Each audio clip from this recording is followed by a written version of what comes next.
Okay. Yeah. Oh, yeah. That's very close. Yes. My name is Lauren Zukowski-Longwell, and I'm the Special Collections and University Archivist here at the William H. Hannon Library. So I manage and care for the archival collections that we have here.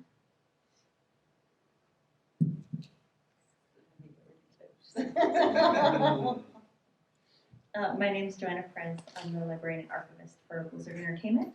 So I manage the company library and the digital and physical archives at Blizzard. Hey everyone, my name is Javier Garibay. I am a librarian in residence here at Hannon Library, and it's hard for me to say what my responsibilities are. It depends.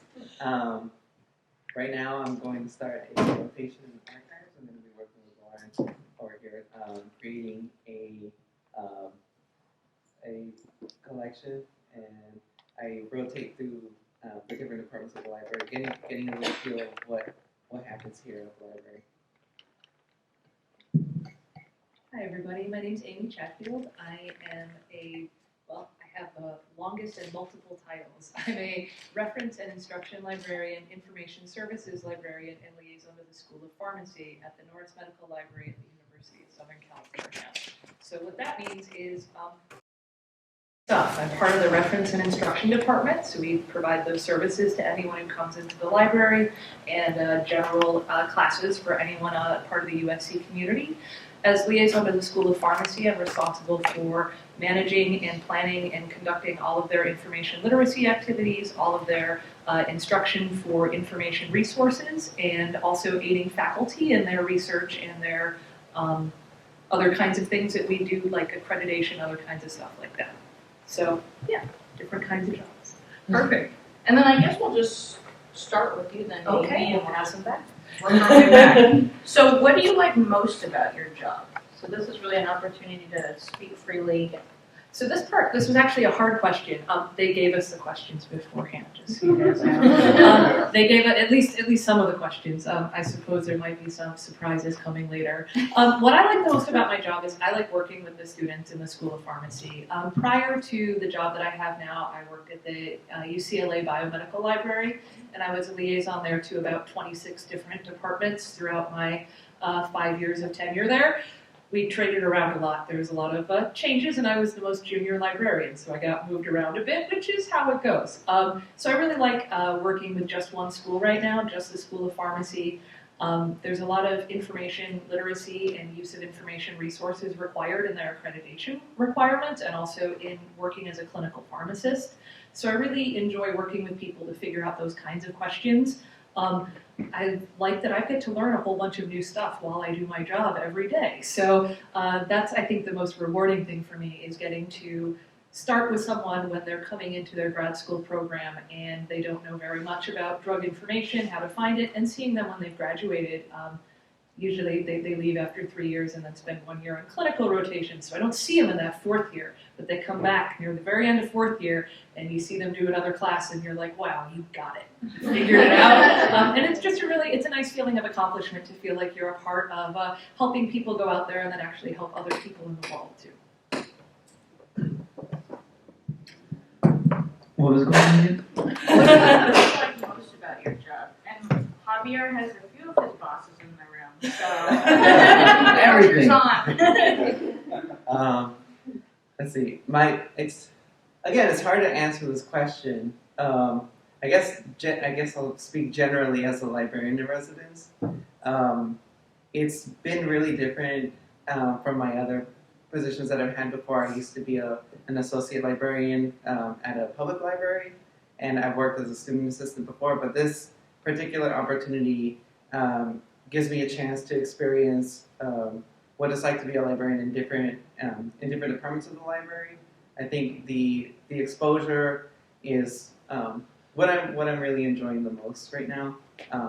Just being able to be hands-on and get right into the heart of what's happening in every department. So that I'm still an early career librarian. I've been at a library school for 2 years, and I'm still kind of trying to figure out what I want to do in the long term.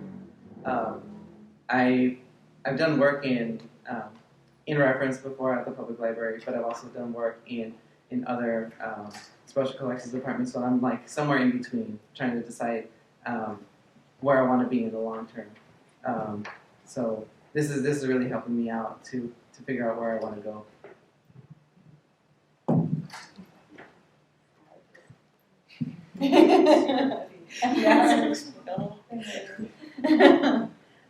What I like most about my job is I truly do enjoy everybody that I work with. Everyone's super fantastic, and I love my team, and working at Blizzard, everyone's just like super awesome. But also in terms of like what I do, I like taking librarianship and archives and applying it to something super unusual.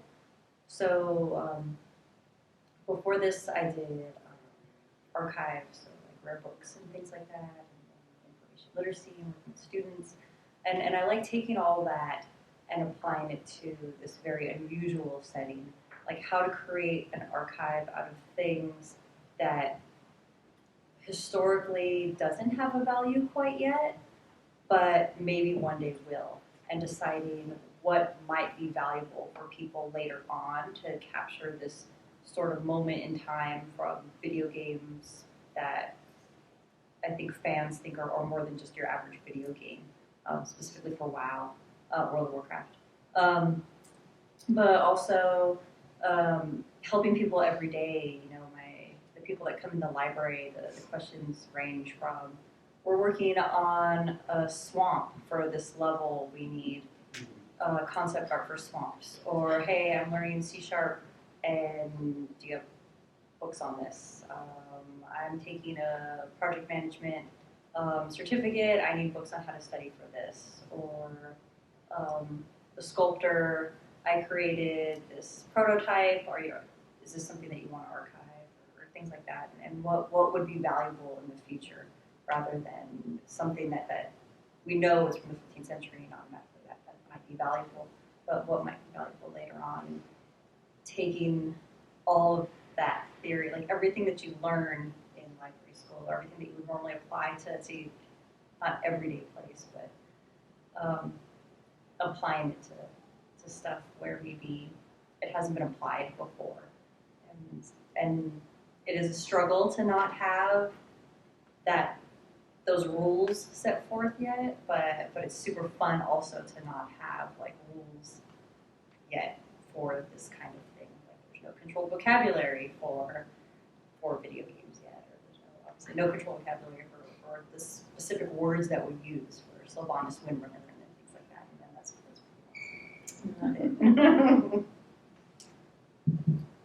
Okay, I'm gonna ditch this.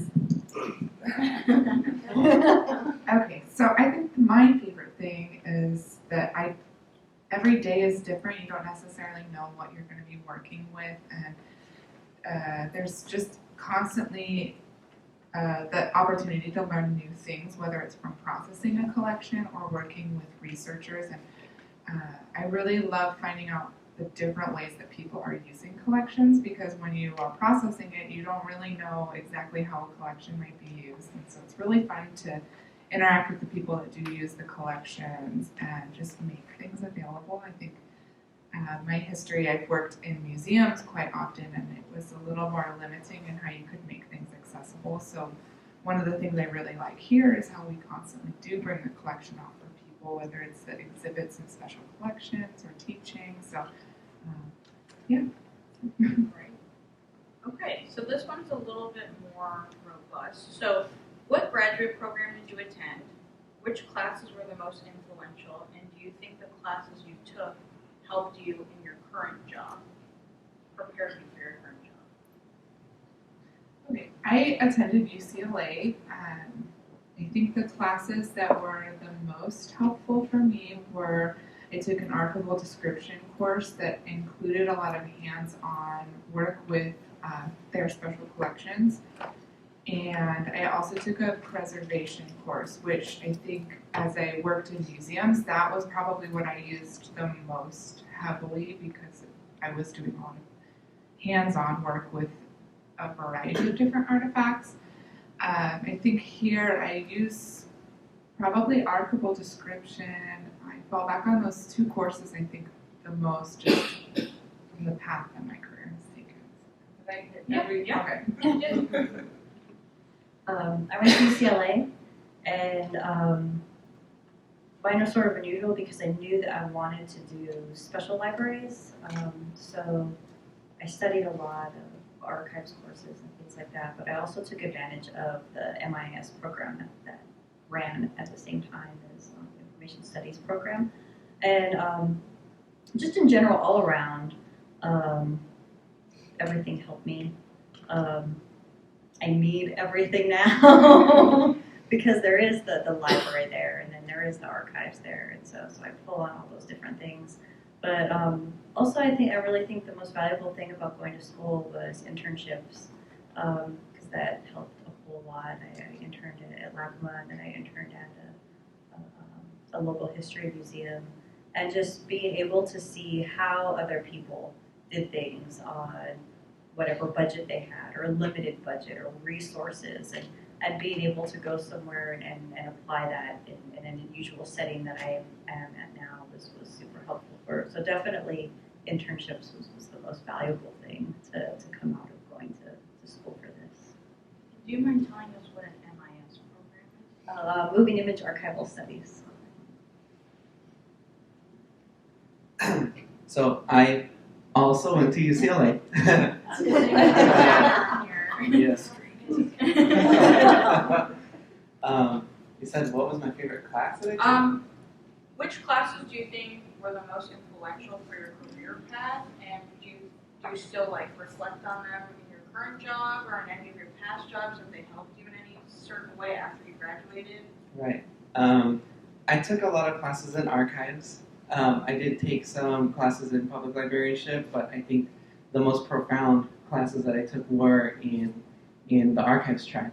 I think my favorite class was one on critical theory and post-colonial theory in archival studies. So yeah, that was like a doctorate level course. It was really cool. It was really stressful, but it was really cool. And I took a class with Angela Davis too. That was honestly my favorite class. But that wasn't in the library science. That was a side. But I did take it while I was in grad school. Then it counts. It counts, right? That was my favorite class. No, I took that critical theory course. I think was probably the most influential course that I took in library school. Mostly because it taught me how to ask critical questions in the field of library science. And I think it continues to influence my thought process here in the career path.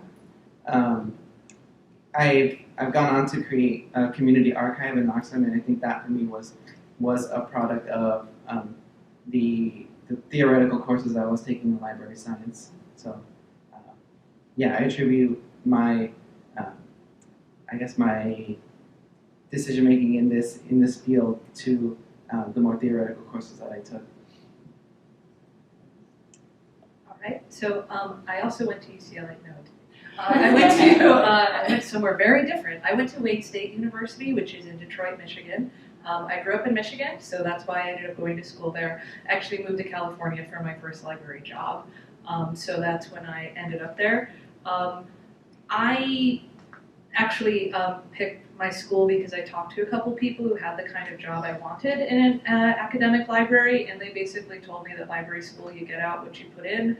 So why spend $1 million to go to these big name programs, which there were several in the state of Michigan at the time. But I went to the one that was a little less prestige, but I still feel like I got out what I put into it. So still managed to get a job, still feeling like I did a good job with that. At my school, it's a little different than some of the other schools. Wayne State is much more of a traditional library school. While I was there, they didn't offer any sort of information science. It was libraries. I have an MLS, even though I graduated in 2006. It wasn't until about 2009 that they started offering the MLIS. The biggest difference is that the library stuff, like I learned to write library hand in 2005. Like the old cataloging cards. Like I learned how to do that, and like almost nowhere else teaches that. That was not an influential course. I work with Yeah, I work with doctors now, and they're like, "Wow, how do you read that?" And I'm like, "Dude." I had to memorize like all the classes and subclasses of the Library of Congress system. Like, it was a very traditional library school, so I didn't get a lot of the we didn't have as many archival things. We didn't have as much computer stuff.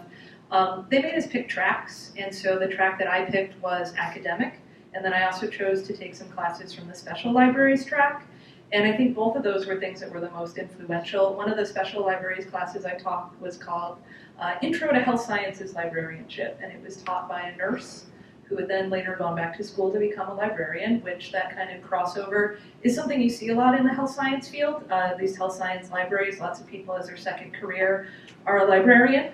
And so she had worked in hospitals, had worked in healthcare centers, and in that class she made us learn a bunch of medical terminology, and then she took us around to about 90 different health sciences libraries in suburban Detroit. I've been to a cancer hospital, a private hospital, a public hospital, a children's hospital, a pharmaceutics company, a managed care organization library. I've been to all of these different kinds of libraries, and the people who were running them, who were mostly single people or 2 or 3 people, would tell us what they did, how they did it, and give us kind of a tour of what they did. And I think that broad understanding of medical librarianship, of health sciences librarianship, has really helped me in my job. While I work at an academic health sciences school, which is basically a school with a healthcare system attached to it, there's also so many other kinds of medical librarians that I interact with on a daily basis, and I see where they work. I understand what they're doing and the constraints and differences between their job and mine, which I think helps us when we're trying to figure out how do we take this person who is, or help this person who says they want to be a doctor, says they want to be a pharmacist, how do we grow them into that, and then once they're into the healthcare field, actually ensure that they're continuing to use these same information resources and have seamless access and understanding the same way through. The other thing that I took that, again, I don't think any library schools offer anymore, and I'm sad about this, is I took a bunch of reference courses, and these courses were called Reference in Social Science, Reference in Science, Reference in Medicine. And what we would do is every week there would be a lecture on topic like pathology. What is it? Why does it matter? Who does it? What kinds of questions are asked about it? Here are 40 reference sources in it. Here's a list of 15 questions. Use these 40 sources to answer 10 of these questions. Also, here are 5 articles in the field of pathology. Read them all and write your own structured abstract. And we did that every week in science, social science, humanities, medicine. And that's something I thought was really, really helpful for me to get not only a big grounding in the sources that were being used in these areas, and I still use stuff that I learned in those classes every day. I just got rid of the books like 2 years ago because I moved, and I was also like, oh, this is a 15-year-old reference book. I guess the leading rules of my library say I wouldn't keep it. Why would I keep it at my house? So I got rid of those. But I also learned how to approach questions from different angles. When you've got that intractable question where someone is coming from at you as a doctor and saying, this is a question I need to answer, why can't you find the answer in this way? Thinking about how else can I think around this? How can I think sideways to it? It also helped me figure out how to help people with really advanced research questions in a field where I'm never going to become an expert. Like, I'm just never going to be that good at dermatology, but my job is still to help you figure out how to use that stuff. It also helped me learn how to say, I don't know, can you explain that more? And how to use information like that to get people to kind of open up to you and kind of explain things to you so that you can actually help them. Because I see, like, my job as a librarian is I'm never going to know as much as the doctors and pharmacists and nurses that I work with, but it's still, I'm the only one who knows where to unlock the things that they're trying to get into. And so building that understanding, I think between the two of us, those are things that my classes really help me to do. Yeah.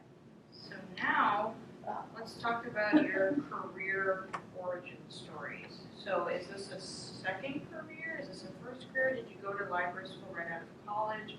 How did you stumble upon librarianship? Wonderful question. I have a kind of, my answer is going to sound facetious, but I promise it's not. After I graduated from college, I did not think I wanted to be a librarian in college. I really wanted to work in radio broadcasting, communications. Those were the things I was really interested in. I tried that for about a year, did not work out well for me, did not have the success I wanted at the time, and I was looking for more jobs and trying to figure things out, and frankly I was like, man, I would really just like to have a job that had a name I could search for. So then I started thinking about jobs that had names you could search for, and librarian came up on that list because I was like, oh look, if you search for librarian employment, there are the only things that come up are jobs that need an MLIS or an MLS. How perfect. There are a couple of others that I was thinking about, and so I was looking around and thinking about it, talked to some folks who are also librarians that I knew through other ways and through groups like this, reached out to local groups, and realized that, librarianship was probably it. I'm curious about a lot of stuff, but I'm not really that gritty. Like, I don't like to spend months and years learning about just one thing. That would bore me so much. But like 3 weeks learning about it, I could do that, totally. Or like a reference transaction, like an hour of learning about it, yeah, I can do that. So I went back to library school. I had about 2 years off in between undergrad and library school, and went to school part-time and worked part-time, which I think was really helpful. I worked as a research secretary, so I did a lot of searching for people and organizing of their papers, which was, again, a very helpful way to get to know a lot more about the kinds of science they were doing. And then applied to about 100 jobs after I graduated from school. And I got interviewed at 3 places, and one of them was UCLA, and I was like, this is such a long shot, they're never gonna take me.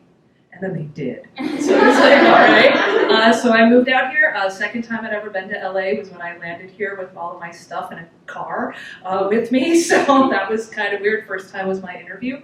And stayed there for a couple of years, and then decided that I really wanted to move somewhere else that had a little bit more opportunity for me to work individually with people. Just the UCLA library system is organized a little bit differently. Not saying it's wrong, it's just not the right place for me at that time. So yeah, is that what you wanted? That's great. Origin story? That's All right. So yeah, pick something that you can search for. I guess. So how did I get started in libraries, huh? Man, I've been working in libraries since I was like 16. I've been working in libraries as a page when I was in high school, and when I started in college, I was working in the special collections department at UCSB, then at UC Santa Cruz. I've just always been in libraries. And when I left undergrad, I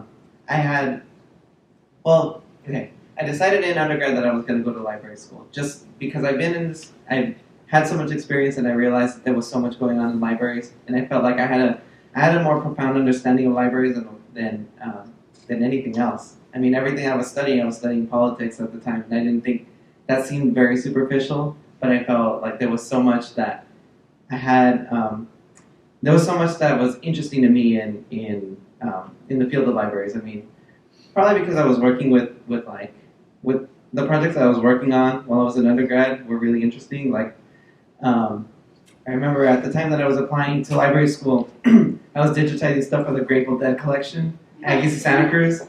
Yeah, and I was like, I want to do this forever. So, yeah, so I applied to library school at UCLA, continued working in libraries there, and yeah, here I am.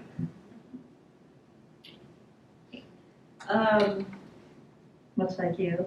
I've been working in libraries since right out of high school, and pretty much it was one of those, my parents told me I either go to school or get a job. And my mom was just like, if you go work at a library, you don't have to work serving food or anything like that. And so I was like, okay. So I worked at my local public library and got a job right out of high school, and ended up going to community college just to figure out what I wanted to do. And it was kind of awesome because I didn't have to serve food and do all those horrible jobs that a young person doesn't want to do. And I was a page and just kept moving up within the system. And I was going to Cal State Long Beach for my undergrad is in film, specifically sound design. And when it came to the point where I was about to graduate and decide what I was going to do next, if I was going to go into the film industry or keep going to school, a librarian, director of the public library I was working for was like, hey, California does this really cool grant and if you apply, they pay for you to go to library school. And I was like, free schooling. Okay, sounds like a win-win to me. But I didn't just like hop into it. I wanted to make sure it was something that sort of applied to what I did, because I just didn't want to leave all that schooling behind of film and things like that. So UCLA did have the MLIS program, the Moving Image Archive Studies, and so I decided to apply for the grant and applied to UCLA. But then as a backup, I applied to Rochester to study film preservation. And I got the grant, and so I chose the place that would pay for schooling. This is pretty much honestly how I did it. And during school, I was still working for that same library I had been working for since I was 17.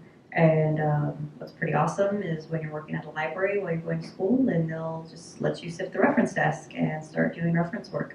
And I just started shadowing every librarian that I could and just sat in on every single question, even if the question wasn't coming to me, if it was coming to the librarian. I just shadowed these ladies all the time and then asked them, what was your process? Like, why did you go to that? What made you look that up? Like, what's going through your head when people are asking you questions? And just did that until I graduated, and then that library ended up hiring me as a local history and archives librarian, and that was super awesome. But I had been there for so long already, I wanted to see what it was like at another library, so I went to another public library within Los Angeles. I worked at Pasadena Public, which I super duper love. Pasadena Public Library. It was definitely one of my most favorite jobs I've ever had. I love that system. And everybody that works there is super awesome, and the community's really welcoming and warm. And then I got an opportunity that came up to go work at a college library. And the thing about me is I like to keep moving forward and trying new things. And I was like, okay, I'll try academic librarianship. Let's see if they take me. And they did. And so I did information literacy and reference librarianship, as well as special collections and archives for there for about 6 years. And then one day, one thing that I've always done, whether I'm like loving what I do and never think that I want to leave that position. So when I was at Pasadena Public Library, I just super loved it. And I didn't think I'd want to leave. And then just the community and the librarians, everyone was super awesome. Well, one thing that I've always done ever since, even when I was about to finish my degree in library school, was every single day as part of my routine when I first sit down to work, I look at my email and I go through all of the library listservs for jobs. Every single day for over, as long as I've been a librarian before that, for like 12 years. Every single day, that's what I do every single morning. And not because I'm looking for another job, but I like to see what's out there, what people are asking for, where librarianship is moving, if anything new is coming up, what types of things are they asking for librarians to know now. Because I knew that I didn't ever want to pigeonhole myself into one thing. I wanted to keep learning and growing as I went along. I didn't always just want to be trapped in one form of technology, meanwhile, like it's moving faster on the outside of wherever I'm working. I wanted to constantly see what other people were doing. So I look every single day, and one day when I was at work, I saw the Blizzard ad come up, and I was like, whoa, trip out on that. Okay, and I applied, and here I am, and still as happy as I am with Blizzard, and I love it, and I don't foresee me leaving anytime soon, but I still maintain that every single day. Look on the job boards every single day. Look and see what's happening, to see where librarianship is going and what's out and about with it. It's new. Okay, so I earned my undergrad. When I graduated, there were no jobs out there, so I was really lost. I didn't know what to do. I had studied art history, and I didn't really want to go get a PhD, and I didn't want to get a master's in that. So I started volunteering at the Getty Research Institute, and I was kind of thinking about library school, but I was always really interested in working with collections and working in museums. And then I just happened to go to an event by my old department where a librarian talked about how she studied art history and then became a librarian and all the things that she could do, and I didn't quite realize how many different collections there were in libraries and how many different types of libraries there were, and how if I went to library school and focused on archives, that also would fit in with museums and I could work in museums with that. So I kind of went from there, and when I graduated, I bounced around a few different part-time contract jobs, and then worked at the Japanese American National Museum, and I was there for about 3 years, and then decided that I really wanted to work somewhere where access played more of a role in the collections, where you could work with students and help them learn through archival collections, and there's more opportunity in an academic library. There's more of an infrastructure to do that here than there was, and so I'm here now. And I think I was always moving this direction, but it just took a while. Great. Okay, so your last question from me, and Joanna kind of kicked us off on this, so that's perfect, is do you have any advice for our audience on job searching, finding a job? I mean, this is one of the trickiest parts about getting your degree is where's the job? So do you have resources you turn to, listservs that you particularly like, any job finding websites that you have found really useful, any connections or groups you're in that you think would be wise for other people to join? It's loaded. There's a lot of different options out there. I think the listservs are really helpful. I feel like there's always jobs going on there. I think if you're open to any location, it's easier to get a job. I think the listservs are really great. There's lots of groups. There's lots of new groups coming out, especially with archives. There's the LA Archives Collective. So I think if you can kind of meet other people in the field that you're interested in being in and connecting with them, when jobs open up, they'll think of you and there'll be a face to a name when you put a resume in. Let's see, what else have I looked at? Archives gig. It's always helpful. They've got lots of jobs going on. And just like the schools that they post the jobs. I don't know. Yeah, that's fine. I think you just have to go deep and search in lots of different places, and there's lots of different jobs out there all over the place, but sometimes they're spread out. Same thing, exactly. I just start researching. So archives gig is definitely one that I look at every day. UCLA has their own search list, and I just bookmark everything. And I just go down my bookmarks every day, or I'll look at places that I find interesting, or places that, for me, it's finding other people that do what I do. So looking at Disney, LucasArts, even stuff that I'm interested in, but I may not take it. So the Modern Museum in Philadelphia, and not I'm going to go over there, but just curious what they're asking for. I love New Orleans, so I really love their local history collections, and so I look at their stuff and how they're wording their ads and things like that, and even just looking and browsing at that kind of stuff may help inform your resumes and your cover letters better, and give you better terms when you're writing all that stuff up. So yeah, I mean, if you want to be a librarian, just find out all those sites. Bookmark them all, go through them every single day. That's what I do. I always turn to the UCLA page where they have the jobs listed there. In terms of finding a job, I would say if you go to library school, try to get some practical experience. I mean, from my experience in library school, well, from my experience doing interviews, I find that I speak more to the job experiences that I've had than the schooling that I had. So if you can do any sort of volunteer work while you're in library school, do it. And I feel like that will provide you the sort of experience that you will most likely be talking about in the interviews. So I agree with everything that everybody said. And I would have said them first, but you guys said it first. So my other recommendation would be to take a look at professional organizations like the Special Libraries Association or Medical Library Association. There's a lot of other ones for other areas as well that I'm just not as well versed in. They also usually have big aggregates of job ads, job listings, especially if you're looking at a local chapter or a smaller group within it, like within Special Libraries Association, there's the Biomedical and Life Sciences Division that has a listserv that puts out job ads in that area. In addition to looking at companies, I think that that's also a good place if you want to work in academia. What I found as an academic librarian is that the job ad usually goes up on the university's website first, and then a couple of days later gets sent out to all these other listservs and things. So if there's a school you really want to work at, you can usually set up an alert in their job system to have libraries sent to you. You'll get a lot of pages and things, but at least you'll get anything that's MLIS required or MLS required.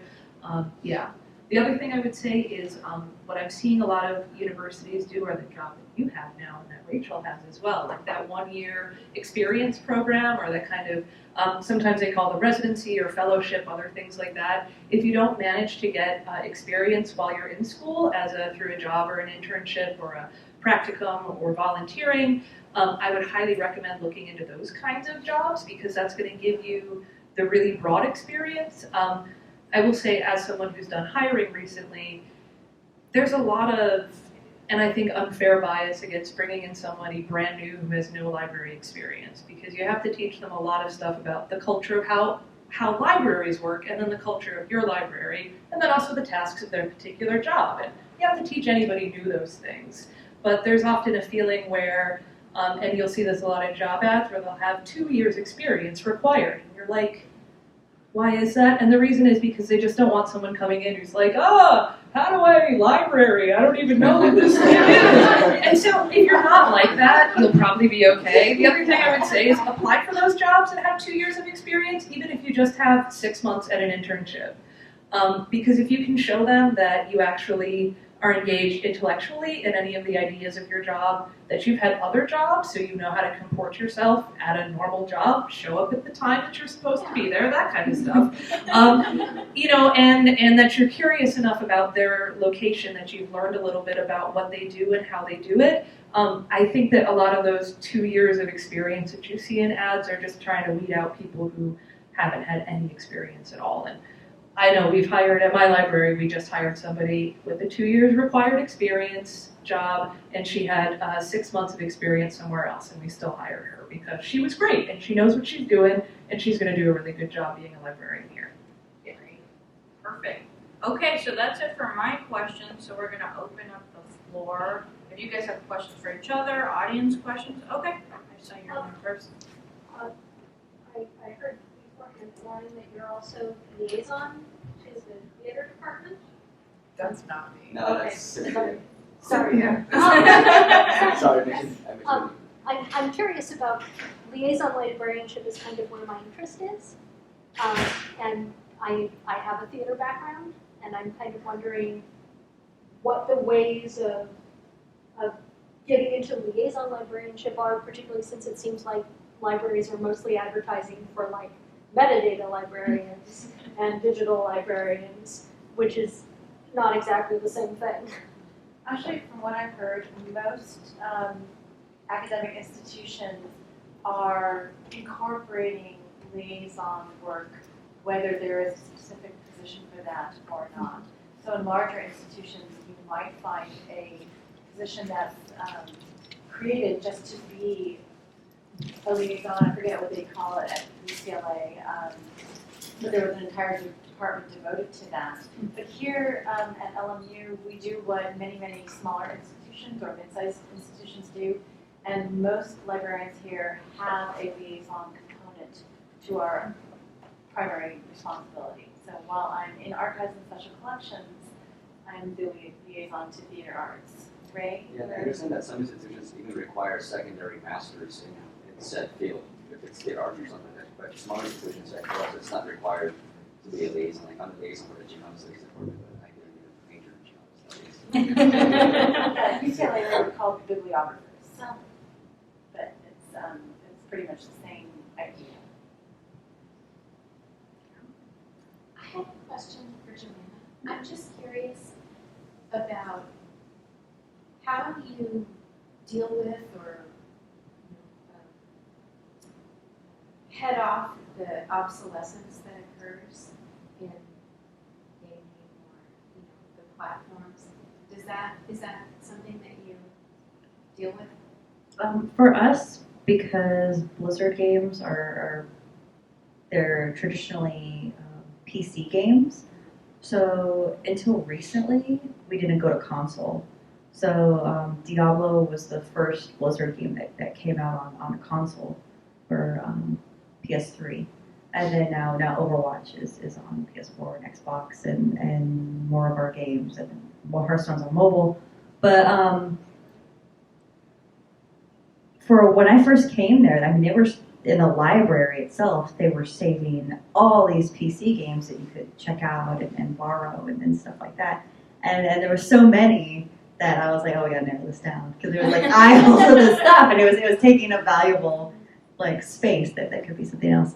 So what I did to weed that like quickly was I pulled out all the sports games since.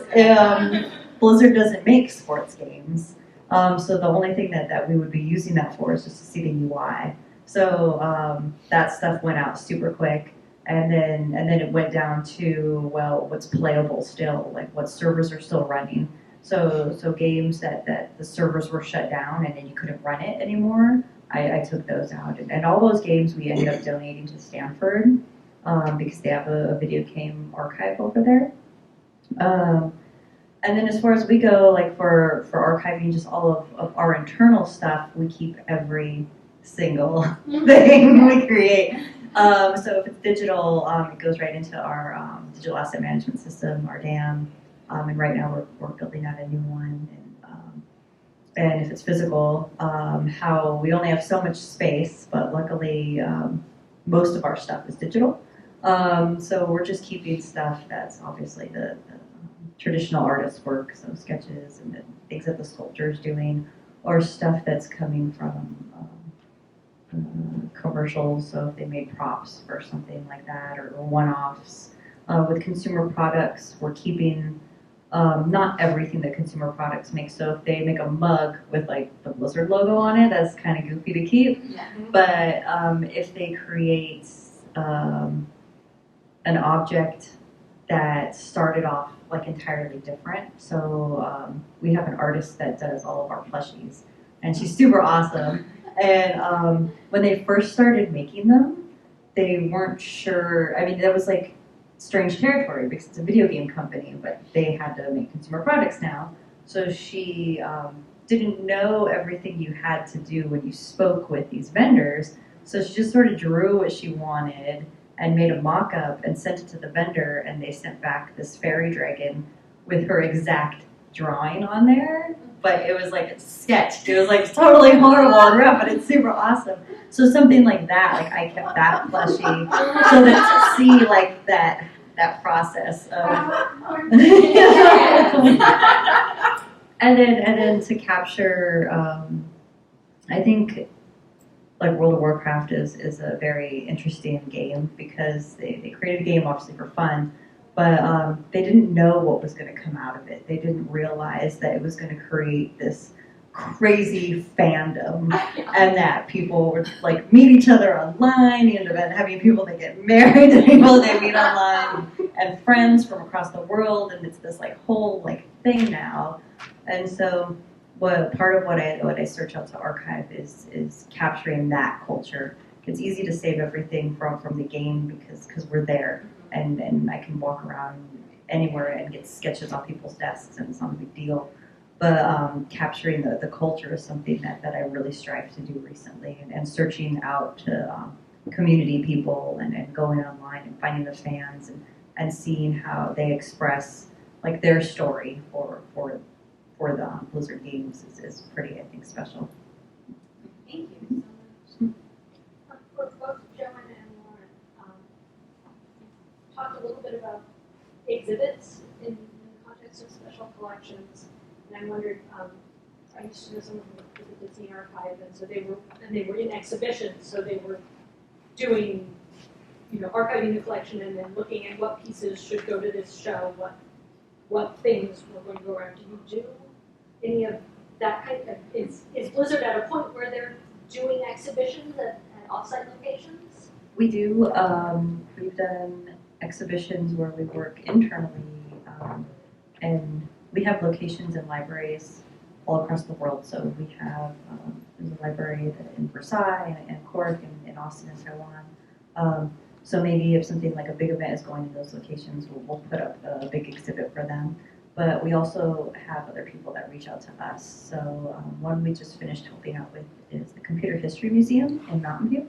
So I think we loaned them a sketchbook from one of our early artists, Justin Favrat, and then on loan is a giant thrall statue.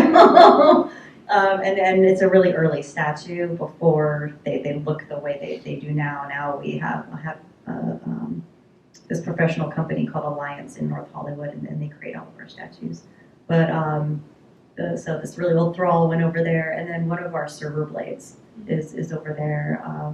We've had stuff with the Smithsonian, all over. People are constantly asking us to loan our items. Museum of Play wanted us to donate some stuff to them, and usually when I do deaccession stuff for Blizzard, because we only have so much space, because we're a studio, usually I'll reach out to places that deal in that kind of thing and maybe donate some of our stuff to them.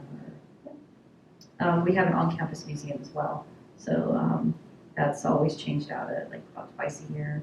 And then we have display cases all around the campus, and we make a point to change it out with items. I haven't been here long enough to really speak to exhibits here, but my previous experience was very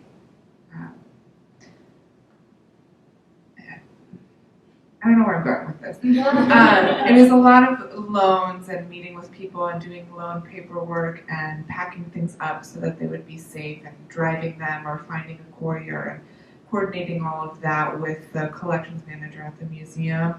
And also at the Japanese American National Museum, it was, we would bring in curators that would propose exhibits, and if we had collections materials, I would pull things out and show them to the curators and try to incorporate the collection, because that's the core of the museum, but it's also not always highlighted because you have other people bringing in their materials. We did do an exhibition that was entirely from the collection while I was there, and that was really interesting to do because we did it with film that were rolled really tightly, so we actually had no idea what was on the film when we started planning it, and it was very terrifying, but they were amazing photographs. It was World War II photographs, and it turned out really well. It could have turned out badly, I suppose, but we lucked out. So that's a lot of mine is very like museum heavy, like helping put things on the walls and put things in the case and cleaning the cases out that like 5 minutes before an exhibit opening, and standing there when you do press openings and telling people not to touch anything. It's a lot of, it was in a very different capacity, I think, because that's what the museum does. And so when you have an exhibit opening, even though I'm the archivist and I'm supposed to be working in the back with these things, it's more all hands on deck in that sense. So. This is more a question for all of you. How often are you involved with like digital librarianship? Did you have to learn programming languages or basic HTML to be able to do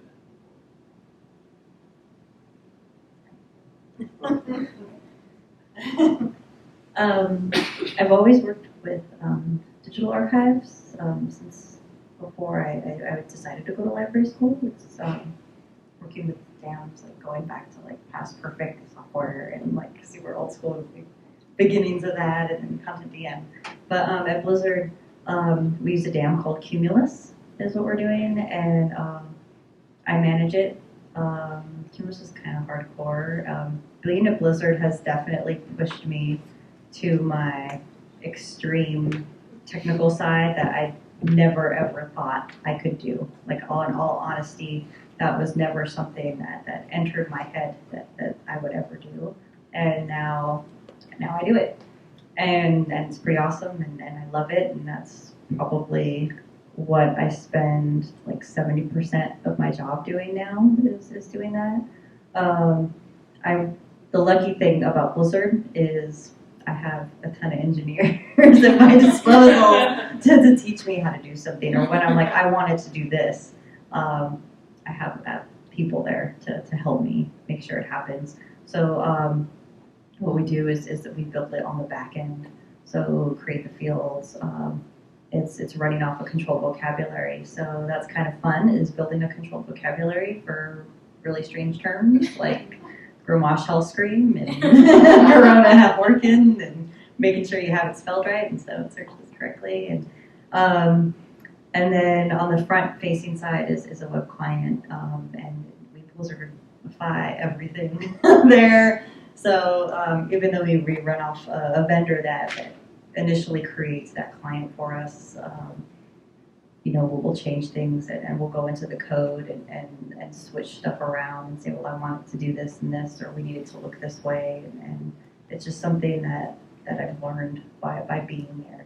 It definitely wasn't anything I learned going to library school. I mean, I was in school over 10 years ago. They weren't teaching that then.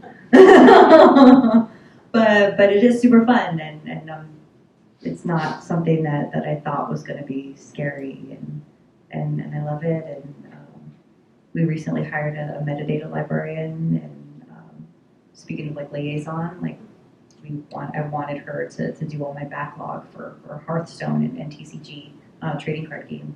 So that's what she does all day. She sits there and does the metadata for the dam, and sometimes I'll get a little chat pop up and she'll say, hey, I'm not finding this word in the controlled vocabulary yet. Can you add this humanoid character? Like, yeah, and then sometimes I don't know. One of the things when I went to Blizzard, I didn't play Blizzard games. I definitely had zero clue about Blizzard. I just knew they're a video game company, and I've always played video games, but just not Blizzard games.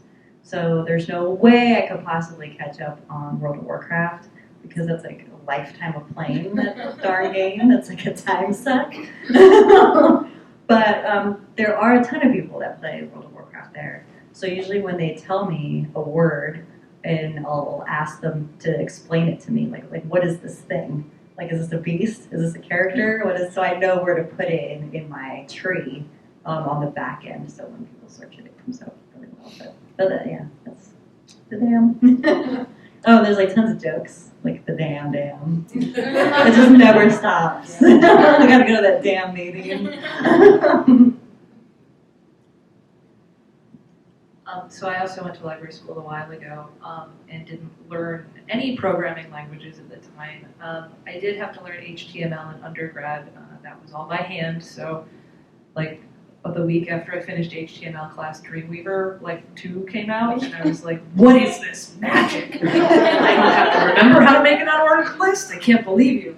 I will say that I think that what's to me is one of the most interesting things about academic librarianship and the digital kind of piece of this is right now we're kind of in a really interesting transition where a lot of the stuff that we own as a library, at least at my library, is in print, and a lot of the things that people want are a lot of and people want them to be digital. People want to come up with new ways to manage digital content, but the folks in charge of it don't really have a concept behind it. They don't really understand it. So I think that one of the best things about having a little bit of understanding about HTML, and I can read code enough to do things like look at it and go, oh look, that's the code that's making this part do this. If I put it here, then I'll have that part in both places. All right, I can do that in a bunch of different languages. I can break it real well. And that to me is, I think that creativity and that understanding of the basic pieces of it is something that's really exciting about librarianship. I got to work with the faculty at my library, or faculty in the pharmacy school, to set up digital portfolios, because they wanted digital portfolios for their students so that they could track copies of their work from first year through fourth year. But the faculty were like, we'll just have them put a PDF in a folder. And I was like, how about we try something else?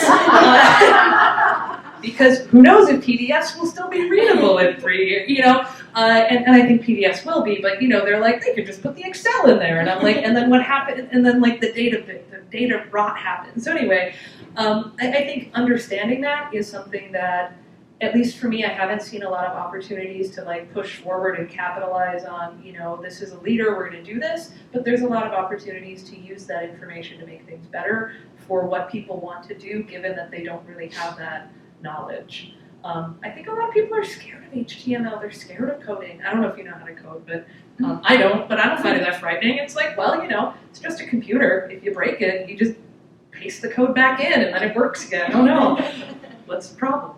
Yes, great. John? I'm curious if what professional organizations, this is for anybody, what professional organizations you're part of and whether you feel that being involved in those organizations has been helpful for your career. I have the mic, so I'm going first. Sorry. I figured that's, however. So right now I'm a member of the Medical Library Association and our local chapter, the Medical Library Group of Southern California and Arizona, or the alphabet soup, as they call us. Nobody can remember it. I'm like, it's just MLGSCA, guys. It's not that hard. Prior to that, I was a member of the Special Libraries Association, and I was a member of their local chapter and a couple of divisions and groups within them. I found professional groups to be incredibly helpful for me. I was not a member while I was a student, so I didn't join at all until after I started working. It's really helpful to meet people that are at the same level that you are. Any library that you work at, if you're a solo shop, it's you. Even if you're brand new, you're probably the only brand new one there. Or maybe you're the only first-year librarian there. Or maybe you're the only person who's been hired in this library in the past 20 years and they don't even know how to orient you because they've never had a new person before. Sarah used to do that and she retired in like 98, I guess, whatever. So it's sometimes, that the professional organizations can really help you get that home, find people that are similar to you. I also find that it helps you to get a lot of opportunities to do things outside of your library, outside of your institution. And that's really where you get new ideas. That's where you figure out, where am I going to get partners to work with me on different projects? If I want to work with other people about what pharmacy students do, I have to talk with people at other schools because there's only one in the LA area. So that's what I find to be the most useful between those. I'm also thinking about joining another one. I'm going to get my arm twisted to join the Library and Information Science section of the American Association of Colleges of Pharmacy. There's a big push within them to have librarians join them, and I've been resisting it, but all of my library friends and colleagues are there, and I see them doing cool things, and I can't be a part of it because I'm not a member. So I'm thinking about coughing up the $700 to be a member. It's for pharmacists, so it's people who make like 6 figures a year, and I'm like, I'm a librarian. Can't you cut it down? But no, we're treated exactly the same, which is nice. We get the same level, we're treating everybody the same. But I'm thinking about that, toying that around in my brain, and that's mostly why I quit special libraries, is because I felt that it just wasn't giving me the same level of value for my dollar that I was getting from the Medical Library Association, so I think I'm ready to try out another one. I think 2 organizations at a time is about the amount I can manage being an active member of. I don't know if you have anything else. Yeah. So I'm a member of the Society of American Archivists and the Society of California Archivists. I think SCA is really nice. If you're starting out, it's a lot smaller and it's a little less intimidating than the bigger conferences. But I also participate in LIS Subject, which is, I think they meet every other month. And then there's lots of opportunities to join committees and help them with planning things. They do an Archives Bazaar once a year in October at USC. But you also get to go on really cool behind-the-scenes tours of places that you might not necessarily get to see otherwise. I just got to go behind at the Margaret Herrick Library at the Oscars, so that was really cool because they pulled out a lot of stuff like plans for Prince to perform and purple carpet things. So, and it's a fun opportunity to meet people that are oftentimes doing similar things as you and learn from them and see other cool storage spaces.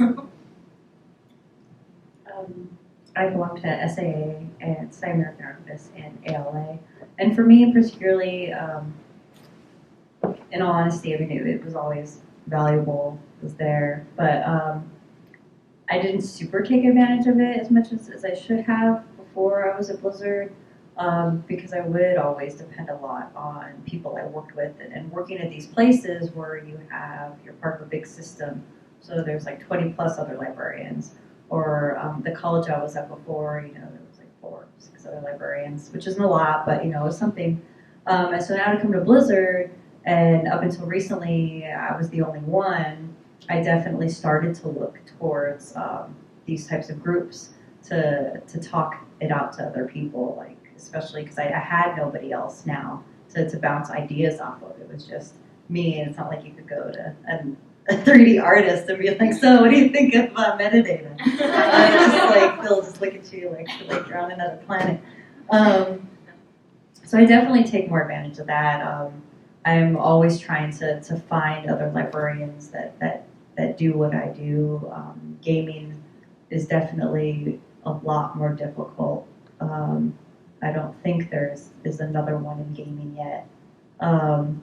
But that's what I try to do. Even if there isn't one, I try to reach out and look at other companies and see if there is something similar to me, even if they're not a librarian. If they're doing something that we're doing at Blizzard right now, and try to at least identify who those people are and reach out to them, a couple times a year and invite them out to Blizzard and that kind of thing, because I am just kind of rolling solo on this one.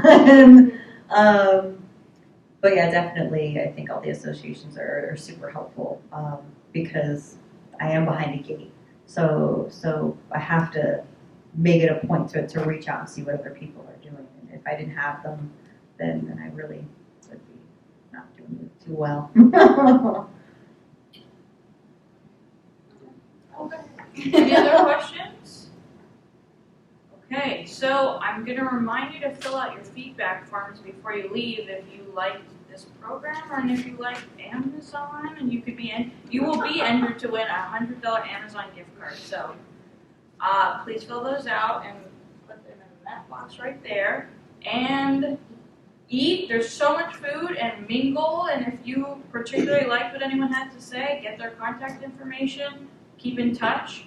That's like 80% of this profession. So go ahead. And there's other librarians in the room too. Oh yeah. So maybe raise your hand if you're a librarian. Reveal yourself if you're a librarian. Yeah. Go ahead. So much food. Thank you. You'll see.